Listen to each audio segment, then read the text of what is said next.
আজ বানাবো হলদিরামের যে প্যাকেটে মিনি সামোসা পাওয়া যায় সেই সামোসা বা মিনি সিঙ্গারা।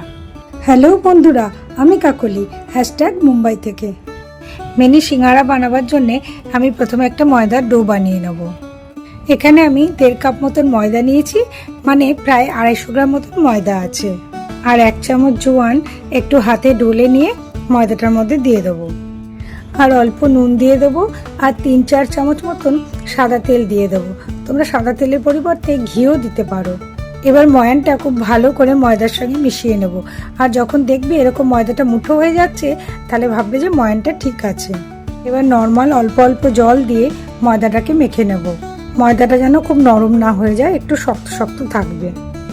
এবার ময়দার ডোটার মধ্যে একটু সাদা তেল মাখিয়ে এটাকে ঢেকে আধা ঘন্টা রেস্টে রেখে দেবো। যতক্ষণে ময়দাটা রেস্টে থাকছে ততক্ষণে আমি সিঙ্গারা স্টাফিংটা বানিয়ে নেব। এবার আমি একটা মশলা বানিয়ে নেব। গ্যাসটা জ্বালিয়ে একটা ফ্রাই প্যান বসিয়ে তার মধ্যে 2 চামচ গোটা জিরে, 2 চামচ মৌরি, 2 চামচ গোটা ধনে, 2-3টে গোলমরিচ আর একটা ছোটো এলাচ দিয়ে দেবো। মশলাটা যেন পুড়ে না যায়, জাস্ট একটু হালকা রোস্ট হলেই গ্যাসটা বন্ধ করে নামিয়ে নেব। মশলাটা ঠান্ডা হলে মিক্সির মধ্যে দিয়ে জাস্ট 1-2 বার পালস মোডে ঘুরিয়ে বন্ধ করে দেবো। একদম পাউডার হবে না, জাস্ট একটু দরদরা মতো থাকবে। এবার ওই মশলা সমেত মিক্সির মধ্যেই আমি তোমাদের দেখাচ্ছি, এরকম প্যাকেটে কিনতে পাওয়া যায় না, আলু ভুজিয়া, ঝুরি ভাজা, ডালমুট, যাই কিছু একটা, সেগুলো মিক্সির মধ্যে দিয়ে দেবো। আমি এখানে 5 টাকাওয়ালা 4টে প্যাকেট দিয়েছি। এবার মিক্সিটা পালস মোডে 2বার ঘোরালেই হয়ে যাবে। এবার মিক্সচারটা আমি একটা বাটির মধ্যে ঢেলে নেব। অল্প লাল লঙ্কার গুঁড়ো দেবো, আর আমার কাছে চিনি গুঁড়ো করা ছিল, তাই 2 চামচ পাউডার সুগার দিয়ে দেবো। আর 2 চামচ তেঁতুলের পাল্প আর গুড় দিয়ে যে তৈরি মিষ্টি চাটনিটা, সেটা দিয়ে দেবো। এটা আমার ঘরে তৈরি করা, কিন্তু বাজারে এটা রেডিমেডও কিনতে পাওয়া যায়। আর যদি এই চাটনিটা না থাকে তাহলে তোমরা 2 চামচ টমেটো সসও দিতে পারো। আর টেস্টের জন্যে অল্প কিশমিশ আর কাজু আমি চপ করে দিয়েছি, যাতে মুখে পড়লে একটু খেতে ভালো লাগে। এই ঝুরি ভাজাগুলোতে যেহেতু নুন থাকে, সেহেতু আমি নুনটা দিইনি। তোমরা এই মাখার সময় একটু টেস্ট করে নিয়ে যদি লাগে তাহলে নুনটা দেবে। এবার সব কিছু চামচ দিয়ে কিংবা হাত দিয়ে খুব ভালো করে মিক্স করে নেব। বাস, সিঙ্গারার স্টাফিংটা আমার রেডি হয়ে গেল। এবার ওই মেখে রাখা ময়দার ডোটাকে আবার 1-2 মিনিট একটু হাত দিয়ে ভালো করে মথে নিতে হবে। ময়দার ডোটাকে একটু লম্বা আকারে করে নিয়ে তার থেকে ছোট ছোট করে লেচি কেটে নেব। যেহেতু মিনি সামোসা হবে, তাই একটু ছোট ছোট লেচি কেটে নেব আর হাত দিয়ে একটু গোল গোল করে নেব। এবার বেলুন চাকির মধ্যে অল্প একটু তেল লাগিয়ে নেব। এবার একটা লেচি নিয়ে সেটাকে লুচির মতন করে পাতলা করে বেলে নেব, কিন্তু একটু লম্বা আকৃতি বেলবো। ঠিক যেইভাবে আমি দেখাচ্ছি এরকম লম্বা লম্বি একটু বেলে নেব। এবার একটা ছুরির সাহায্যে মাঝখান থেকে কেটে 2টো ভাগ করে নেব। এবার একটা ভাগ নিয়ে যে দিকটা ছুরি দিয়ে কেটেছি ওই দিকটা একটু আঙুল দিয়ে জল লাগিয়ে নেব। এবার আমি ঠিক যেভাবে দেখাচ্ছি এইভাবে একটার সঙ্গে আর একটা অংশ নিয়ে এরকম করে জুড়ে দিয়ে একটা কোণ বানিয়ে নেব।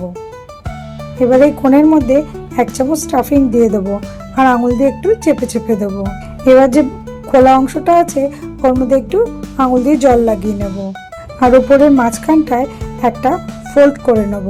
এবার ওপরের অংশটা নিচের পাটের সঙ্গে হাত দিয়ে চেপে চেপে জুড়ে দেবো। ঠিক আমি যেভাবে দেখাচ্ছি ঠিক এইভাবেই করবে। আর দেখো সিঙ্গারাটা কিরকম দাঁড়িয়ে আছে। যদি সিঙ্গারাটা দাঁড়িয়ে থাকে তার মানে বুঝবে যে এটা বানানোটা একদম ঠিক হয়েছে। তোমাদেরকে আমি আরেকটা বানিয়ে দেখাচ্ছি। ঠিক আমি যেভাবে বানাচ্ছি তোমরা এইভাবে বানাবে, তাহলে তোমরাও একদম পারফেক্ট সিঙ্গারা বানাতে পারবে। এইভাবে আমি দেখো সব সিঙ্গারাগুলোকে এক এক করে বানিয়ে নিয়েছি।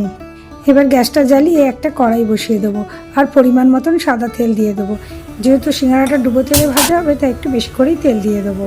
এবার তেলটা খুব গরম করার দরকার নেই, ওই একটু হালকা গরম হতে হতেই এক এক করে সিঙ্গারাগুলো দিয়ে দেবো। আর ফ্লেমটা একদম সিমে রেখে দেবো। সিঙ্গারাগুলো ছেড়ে কোনো নাড়াচাড়া করার দরকার নেই। যখন একটা সাইড একটু হালকা কালার ধরবে তখন এক এক করে উল্টে দিতে হবে। যেহেতু আমার কড়াইটা ছোট, তাই সবগুলো সিঙ্গারা তো একসাথে ভাজতে পারবো না, তাই অল্প অল্প করে ব্যাচ বাই ব্যাচ ভেজে নেব। আর ফ্লেমটা কিন্তু বাড়াবে না, যতক্ষণ সিঙ্গারাটা ভাজা হবে ততক্ষণ সিমেই থাকবে। এইভাবে বারবার সিঙ্গারাগুলো নেড়ে চেড়ে উল্টে পাল্টে যখন একটু গোল্ডেন গোল্ডেন কালার হয়ে যাবে তখন সিঙ্গারাগুলো এক এক করে তুলে নেব। একটা ব্যাচ ভাজার পরে গ্যাসটা বন্ধ করে দেবে 2 মিনিটের জন্য। তেলের টেম্পারেচারটা একটু কমে যাবে, তারপর আবার এক এক করে সিঙ্গারাগুলো ছেড়ে দিয়ে গ্যাসটা জ্বালিয়ে সিমে রেখেই লাল লাল করে সিঙ্গারাগুলো ভেজে তুলে নেব। এইভাবে আমি 3 ব্যাচে সব সিঙ্গারাগুলোকে ভেজে নিয়েছি। আর এইভাবে সিঙ্গারাগুলো বানিয়ে তোমরা 15 থেকে 20 দিন অবধি স্টোর করেও রাখতে পারো, কোনো খারাপ হবে না। সব সিঙ্গারাগুলো আমার ভাজা হয়ে গেছে। আর দেখে কীরকম মনে হচ্ছে? ক্রিস্পি মনে হচ্ছে না? তোমাদেরকে আমি একটা ভেঙে দেখাচ্ছি যে কতটা ক্রিস্পি হয়েছে। শুনলে কীরকম কট করে আওয়াজ হলো, আর দেখো কীরকম মচমচে হয়েছে। আর এই সিঙ্গারাগুলো খেতেও খুব টেস্টি হয়েছিল। আমি এখানে তেঁতুলের মিষ্টি চাটনির সঙ্গে সিঙ্গারাগুলো সার্ভ করলাম। আজ রথের দিনে সন্ধেবেলা চা কিংবা কফির সাথে এরকম সিঙ্গারা খেতে কার না ভালো লাগে। আর সাথে দুটো পাঁপড়ও ভেজে নিলাম, রথ তো পাঁপড় তো খেতেই হবে। সবাইকে জানাই শুভ রথযাত্রার প্রীতি ও শুভেচ্ছা। জয় জগন্নাথ।